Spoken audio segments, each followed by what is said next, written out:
Hola, buenas noches. Hoy día tenemos una nueva edición del programa Ñuble Transversal Online en el capítulo Conversando con. Nuestro invitado hoy día es Felipe de Ríos, sacerdote jesuita, ampliamente conocido por ser un líder de opinión. Y nosotros, Felipe, está a mi mano derecha, según entiendo. Te agradecemos muchísimo tu buena disposición de colaborar. Esto es parte de la vocación de servicio público que todos tenemos, no todos, pero muchos tenemos.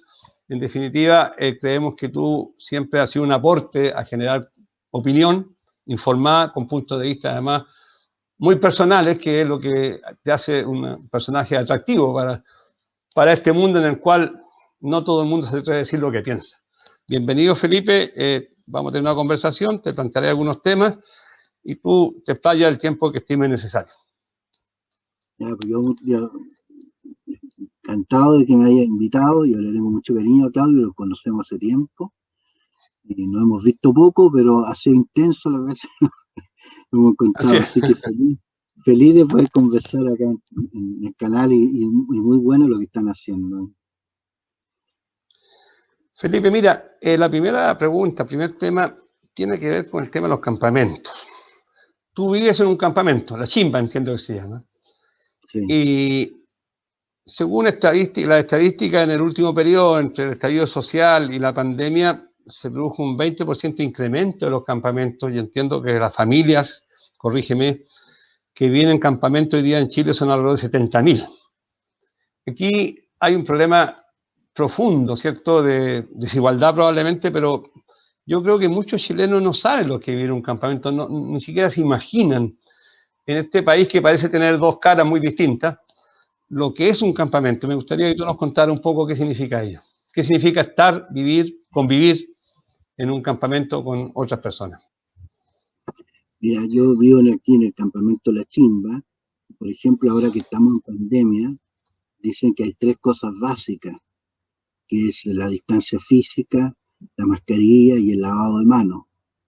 Bueno, la mascarilla es fácil de conseguir, la distancia física es difícil, se vive bastante hacinado. Y lavarse las manos, acá nosotros no tenemos agua por camión energía. 1 litro de agua sale más caro que 1 litro de Coca-Cola. Entonces imagínate lo que sería lavarse las manos todas las veces con Coca-Cola. No podemos lavarnos las manos.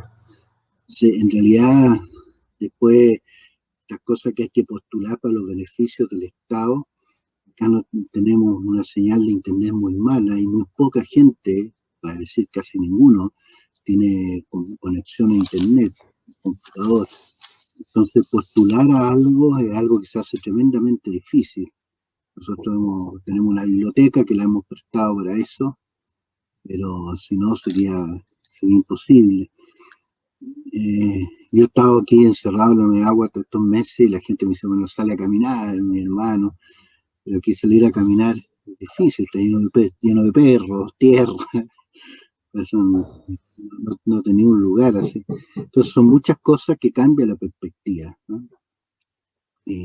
Eso por un lado. Por otro lado, yo he notado que ya desde el año 2009, por ahí, el Estado poco a poco se fue como alejando de las periferias de las ciudades. Y después del 18 de octubre, el estallido, prácticamente el Estado desapareció. O sea, las autoridades no vienen. Esto es tierra de nadie. Cualquiera se puede tomar un lugar o reina el narco o el más fuerte.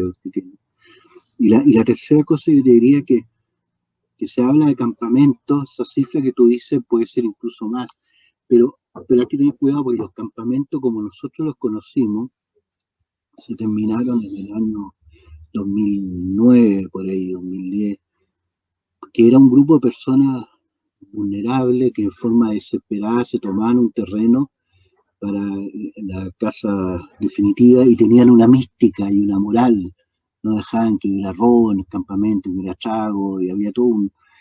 Hoy día no es así, hoy día dentro del campamento hay una mezcla. La mayoría son personas vulnerables, pero también hay personas que venden terreno, que que arriendan terreno, que se aprovechan, hay otros que están dedicados al narcotráfico, hay otros que están dedicados a otras actividades. Entonces, hoy día es más complejo porque es una mezcla, no es solo un problema habitacional. Felipe, hay mucha gente en esta construcción de un imaginario que a veces no corresponde a la realidad en Chile, que asocia todos los males que ocurren con la inmigración. Entonces piensan que los inmigrantes son delincuentes, son narcotraficantes, que todas las colombianas son prostitutas, que viven en campamento, que el incremento de campamento es por la inmigración. ¿Cuál es tu visión respecto al tema? Están totalmente errados, ¿eh? Nosotros tenemos que recordar que el que creó la Universidad de Chile y uno de los grandes promotores que nos guía nuestro sistema civil en Chile fue Andrés Bello, un venezolano. El que nos devolvió la roja a todos los chilenos fue un argentino, Marcelo Bielsa. Entonces hay que tener cuidado porque tenemos muchos migrantes que han sido clave en la cultura chilena, ¿eh? Y yo creo que se ha hecho una mala propaganda de eso, y en el fondo es porque nosotros estamos acostumbrados a extranjeros caucásicos, europeos, llegan extranjeros amerindos o afroamericanos de América Latina, y entonces despierta todo nuestro clasismo y nuestra sospecha. Pero en realidad la versión no es contra el migrante, sino contra el pobre. Porque si llega un venezolano, un peruano con plata, le van a abrir la puerta. Si el problema es que hoy día el pobre en Chile suele ser migrante, además de los pobres chilenos, pero el desprestigio o los prejuicios son hacia la pobreza. Eso es lo que mira, cuando vino el Papa Juan Pablo II, visitó una cárcel, según recuerdo, en Antofagasta, creo que fue. Y ahí dijo una frase que después la repite una monja que está a cargo o trabaja en el Centro de Orientación Femenina, que dice que en las cárceles están los pobres. Pero en Europa, en las cárceles están los gitanos, yo visité cárceles. En Estados Unidos, negros y latinos. Entonces, algo ocurre con el ser humano. Y en Chile están los pobres. Evidentemente, con algunas excepciones, está toda esa marginalidad. Uno no encuentra en la cárcel otro tipo de perfil, excepcionalmente. Entonces, ¿qué ocurre? ¿Qué ocurre con este ser humano que de pronto se transforma en un monstruo de sí mismo? Lo que pasa es que la justicia no es ciega totalmente, sino que la justicia discrimina también. El que tiene pituto, que tiene buenos abogados, que tiene plata, y que fíjate tú que pillan a una persona de clase alta en Chile que ha cometido un delito y no se dice el nombre y no se le filma. Si una persona de un barrio más popular, inmediatamente la televisión muestra su rostro y dicen el nombre y apellido.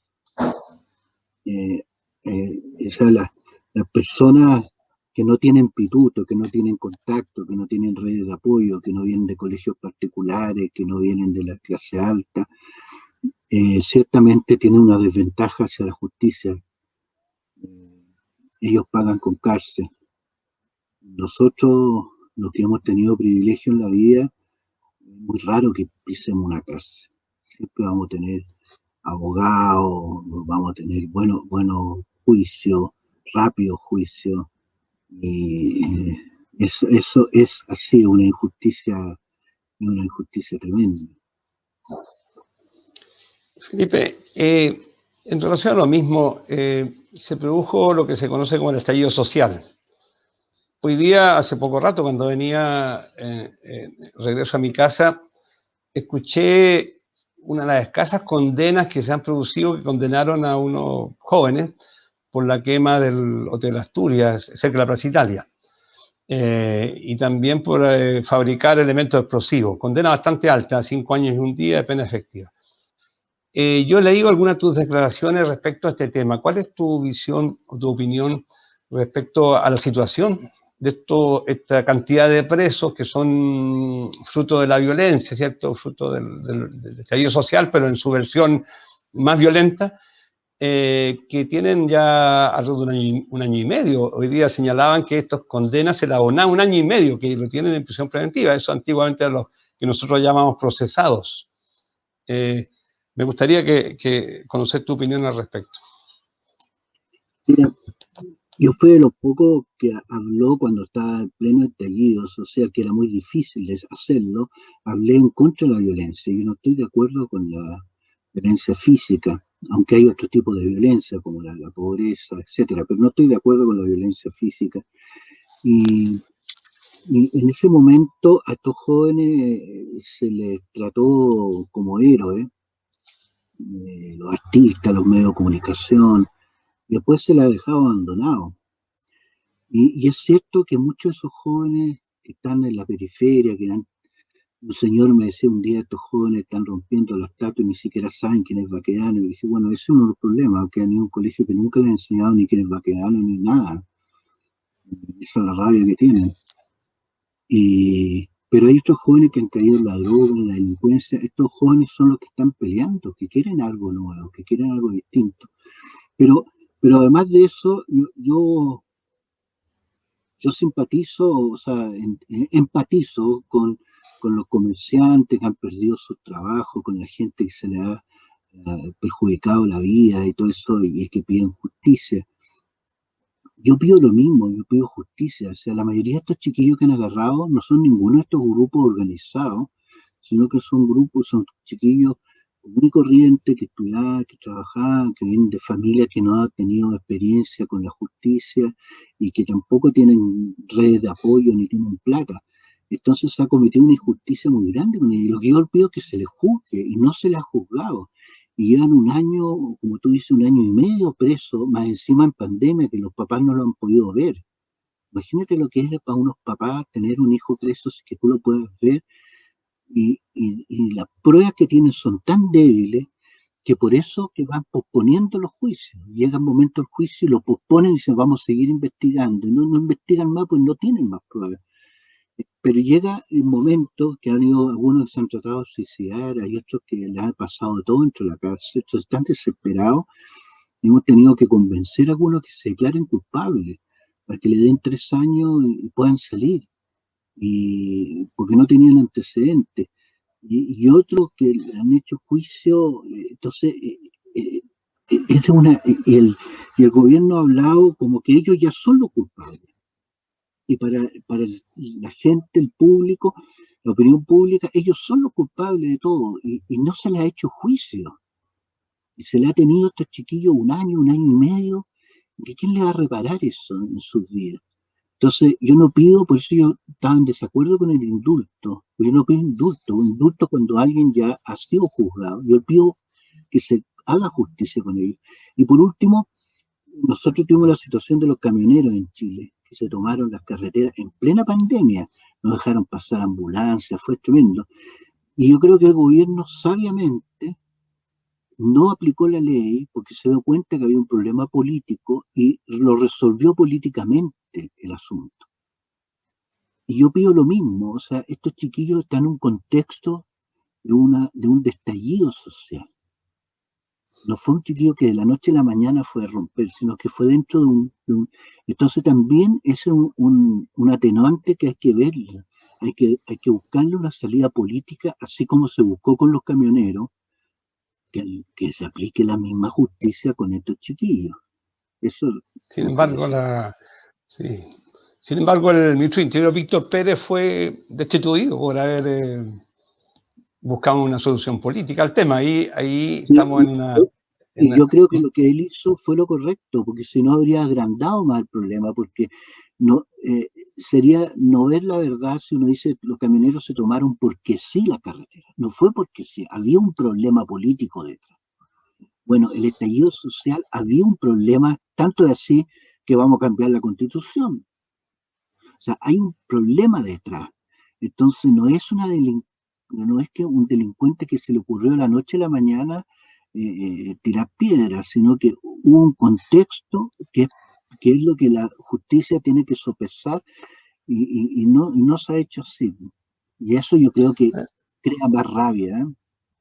Sí, bueno, Gabriel Salazar, el historiador, tiene una teoría al respecto que hay un segmento del pueblo chileno, dice, que tiene una rabia acumulada de tiempo en la colonia, según el análisis que él hace, los bandoleros, los guachos, dice. Entonces establece casi una causal sociológica, pero yo una vez le pregunté, ¿cómo manejar la rabia?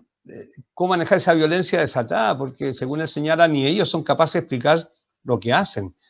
No supo responderme, Gabriel Salazar. Me gustaría que un poco tú analizaras cómo manejar la rabia que se traduce, ¿cierto?, en nuevas víctimas, como son los pequeños comerciantes, por ejemplo, que están en los barrios donde son asolados por esta violencia.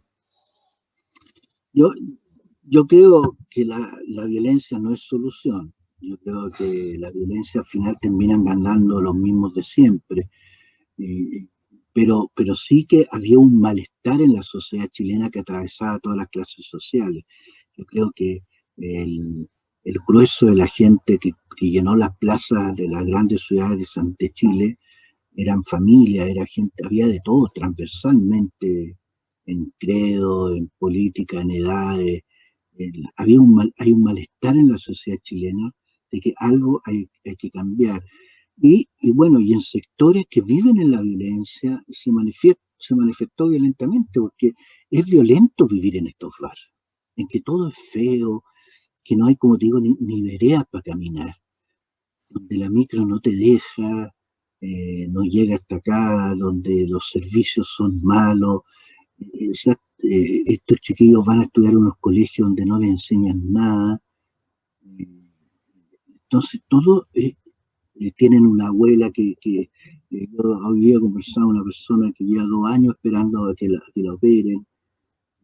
Entonces, es una vida violenta. Bueno, si uno Entonces, ve los presos que están en las cárceles, tienen toda una historia que parte de un cename de violencia intrafamiliar, o sea, hay una violencia eh, mira, Claudio, incorporada a yo, su, lo, a su... yo lo invito a ver una serie que están dando en Netflix, que es chilena, que yo estaba en África cuando la dieron, que se llama El Reemplazante. Yo creo que es genial yo creo que esa se basa, enfoca principalmente el sistema educacional en Chile, pero es interesante porque te muestra todo el ambiente donde viven estos chiquillos. Ambiente deprimente, poca. Yo creo que es una serial realmente genial para entender estos procesos. ¿Eh? Que yo digo, no estoy de acuerdo con la violencia, pero no podemos ser ciegos que algo es que provoca esta violencia.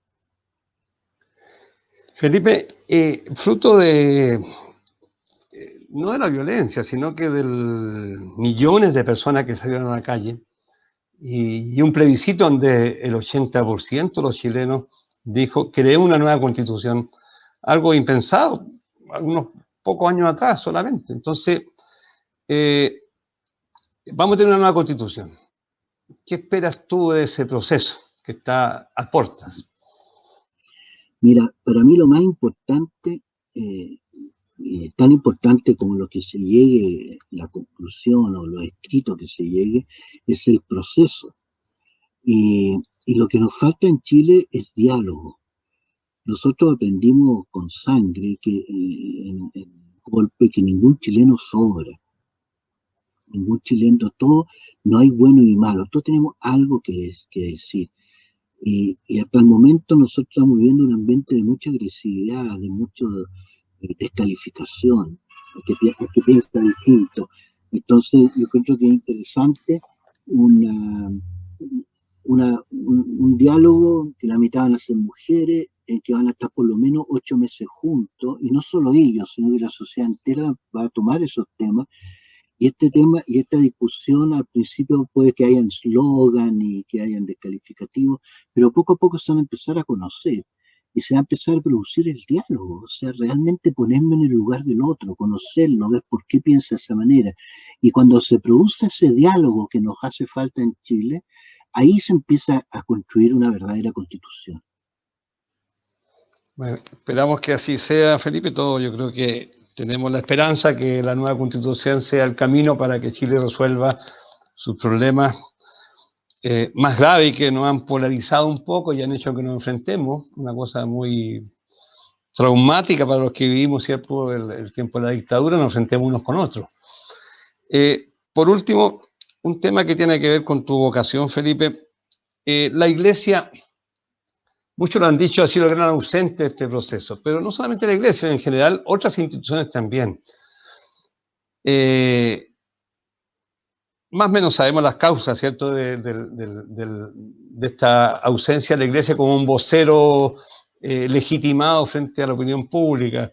Recordamos aquella iglesia, ¿cierto?, de la Vicaría de la Solidaridad, por ejemplo, o la que hizo de mediación para evitar la guerra Chile-Argentina. ¿Qué debiera ocurrir para que la iglesia chilena, estoy hablando de la iglesia chilena en primer lugar, vuelva a tener el rol que tuvo en los últimos años del siglo XX?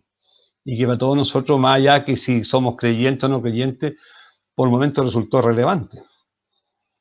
Mira, buena tu pregunta. Nosotros tuvimos en la Iglesia Católica un verdadero estallido social, que fue en los 60, y que ahí nació el Vaticano II, el Concilio Vaticano II.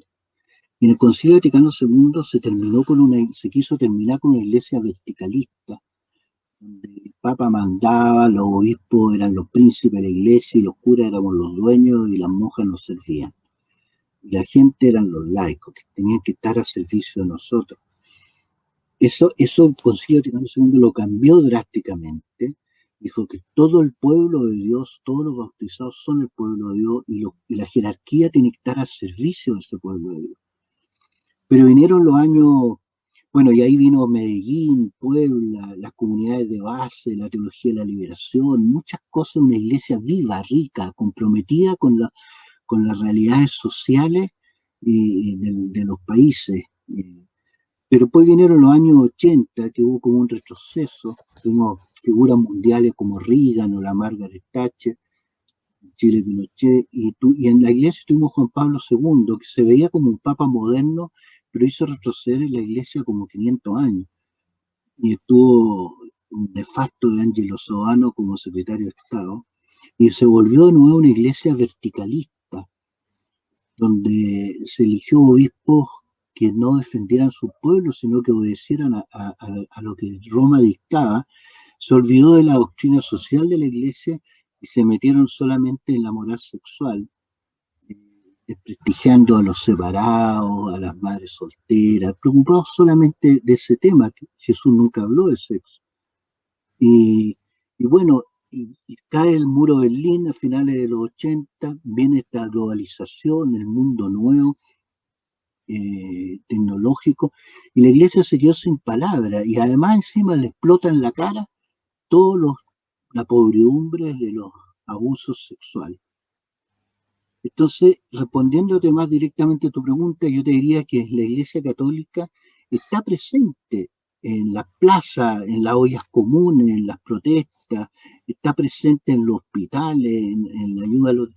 Lo que no está presente es la jerarquía. La jerarquía se ha quedado mirando por otro lado, se separó del pueblo, se separó de la gente. Entonces la jerarquía ha quedado en el aire porque no cumplió con la misión que le dio el Vaticano II de ser la servidora del pueblo. Pero la iglesia pueblo sigue viva, la iglesia de la olla común, de la solidaridad. Lo que está marcando la hora es la jerarquía y los curas. Bueno, Felipe, te queremos agradecer el tiempo que nos has dado. Espero que nuestros auditores sepan valorar tu esfuerzo, tu voluntad y tu sacrificio. Te costó un poco conectarte, seguramente vives en un mundo muy distinto al nuestro, que tiene una cantidad de requerimientos que nosotros que vivimos un poco en una especie de algodón, ¿cierto? Sobre algodones nos cuesta muchísimo imaginarnos, de modo que te agradecemos muchísimo. Y a nuestros auditores del canal Ñuble Transversal le decimos que hoy día finalizamos la segunda versión de nuestras transmisiones con esta entrevista que me parece muy importante y nos veremos en una próxima oportunidad. Muchas gracias.